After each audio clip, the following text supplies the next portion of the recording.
don't think about price, because 20 years from then, you forgot how much you pay for it, but you really enjoy the quality that you pick up along the way.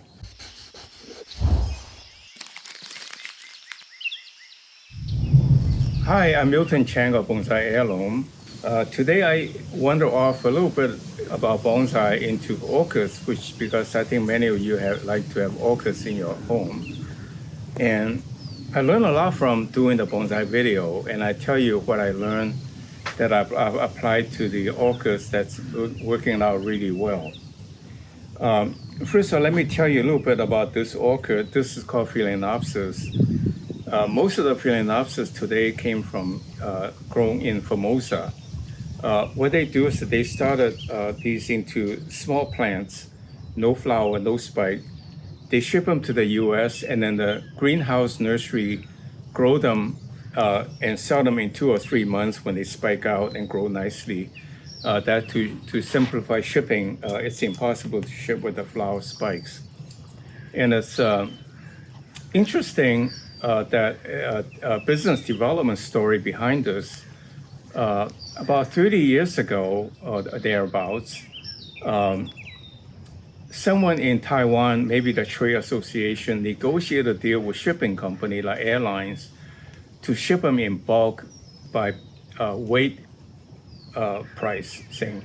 That means instead of shipping volume pricing, because they are very bulky, so if shipped by volume, it'll be very costly to ship. But they negotiate a deal with the airlines and shipping companies to ship them. Actually, I think a lot of them come in ships, because ship arrive there in about 7 days. And so that it significantly reduced the shipping costs. With that, then, with their low labor costs, it was impossible for U.S. to growers to compete.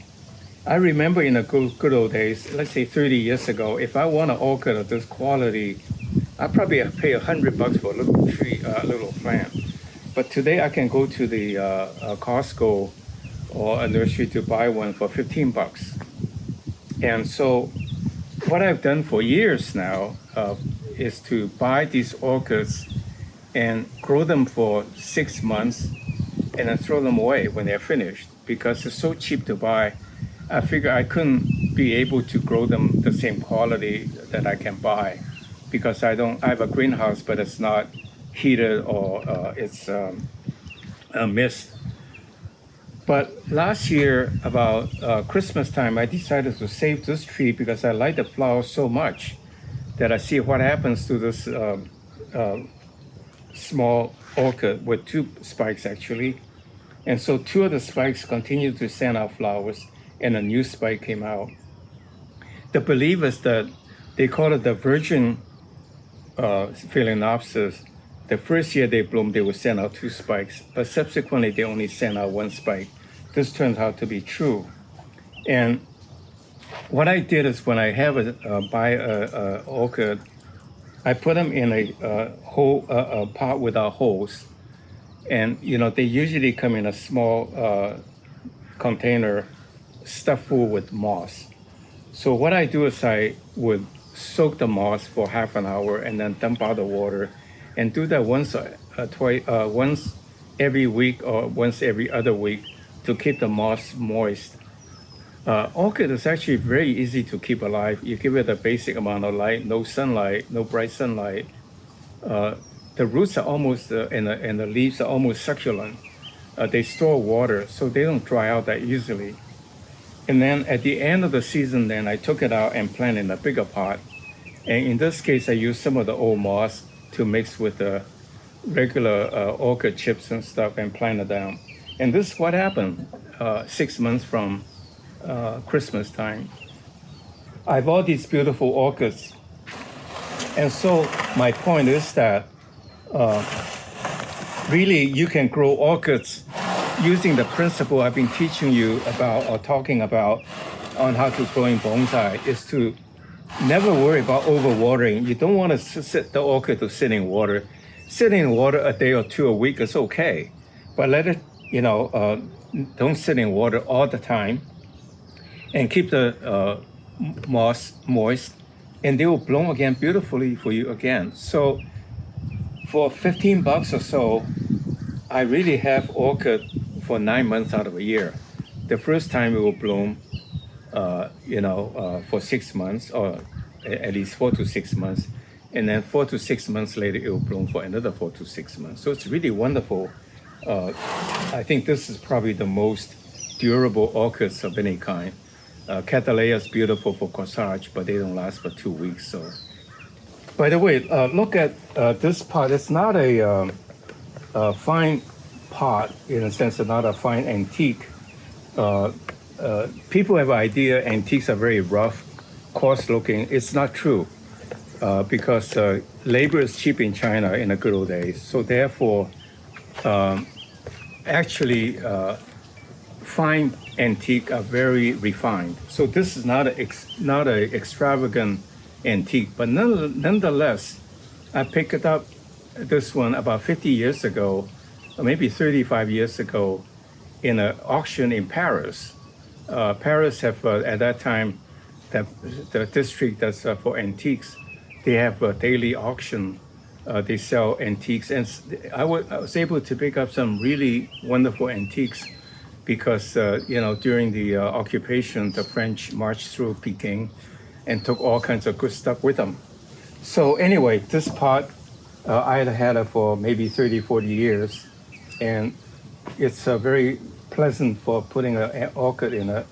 So what I will recommend, sometimes when I get an email, people say, I really trying to go cheap on my bonsai. And my point through my collecting years is that don't think about price, because 20 years from then, you forgot how much you pay for it, but you really enjoy the quality that you pick up along the way. So with that in mind then, I strongly support you in terms of not spending too much on bonsai material. But on the other hand, if you see something you really like, get it, because as you work on it, they only improve in quality. You will enjoy it very much. So like antique, like bonsai, like flower, if you like it, get it, and forget about pricing.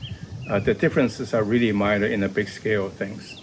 And in terms of watering orchid, there was one very nice email, one very nice comment for the audience, is what they call the ice cube trick. What they do is that they put ice cube on top of an orchid, and the question to me was like, can I do the same with bonsai? And the idea is actually pretty cute. I think it's a good idea because what happens, the ice cube melts slowly. So instead of watering a dry root ball, the water runs out, the root ball doesn't get watered. The ice cube melts slowly, so the gradually the root ball gets watered. So with that in mind then, I would say it's a great idea for bonsai because bonsai trees tend to be cold tolerant. It is okay idea for orchids because orchids, the ice cube melts slowly, so it's not terribly cold. It will not freeze the root or make the roots too cold because orchids are basically tropical, so it's okay. And if you really worry about it, put a cloth on top of it so it doesn't directly touch the roots. That would be probably good. So yeah, all these ideas of watering slowly, soak it for a day or two, a few hours at a time. These are all great ideas. So the whole thing about bonsai is to keep the root ball moist.